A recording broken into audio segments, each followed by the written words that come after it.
Pemirsa, komunitas masyarakat Aceh di Malaysia memiliki jiwa sosial dan misi kemanusiaan yang tinggi. Keberhasilan menggalang dana secara patungan untuk biaya pengobatan Aris, warga Aceh yang pernah dirawat di rumah sakit Malaysia karena mengalami gizi buruk, mendapatkan apresiasi dari barisan muda umat Aceh dengan memberikan penghargaan atas kontribusi mereka terhadap misi kemanusiaan selama ini.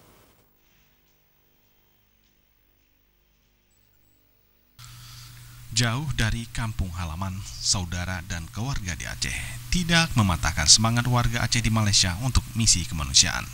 Dengan menggelar kegiatan silaturahmi dengan komunitas Aceh Peduli Malaysia, dengan pengurus BMU Aceh yang khusus hadir untuk membentuk BMU Cabang Malaysia.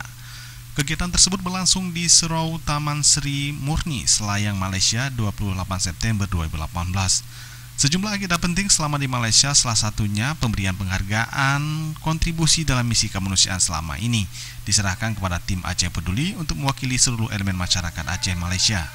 Rombongan BMU yang hadir Ketua BMU Pusat Abuya Raudul Mudi, Tengku Bahari, Tengku Khalili, dan Tengku Bukhari. Dan dari komunitas Aceh di Malaysia hadir juga Datuk Mansur dan Tengku Mukhtar Abdullah. Kamu lekeh kepada jamaah Madura Kawadi Batempatnya, alhamdulillah acara kayung-rayung anak halangan sepuh. Jadi menamu dari kesempatan na masa lebih Allah na sehat tubuh badan. Tadi ada peka acara lo mungkin yang lebih raya dalam ataupun kadang na program-program lain, insyaallah itu ada doa persatuan jalinan silaturahmi yang kalian pegang lagi bersama-sama dan jaga, insyaallah. Sudah menjadi tradisi Aceh, setiap acara selalu dimeriahkan dengan kenduri yang diselenggarakan oleh Gerakan Aceh Peduli, diikuti dengan doa dan tausiah. Pembentukan BMU Cabang Malaysia dengan tujuan menjadi salah satu wadah pemersatu khusus untuk misi kemanusiaan guna membantu warga Aceh yang membutuhkan bantuan pertolongan baik di Aceh ataupun orang Aceh yang mau berobat ke Malaysia terkendala dengan biaya.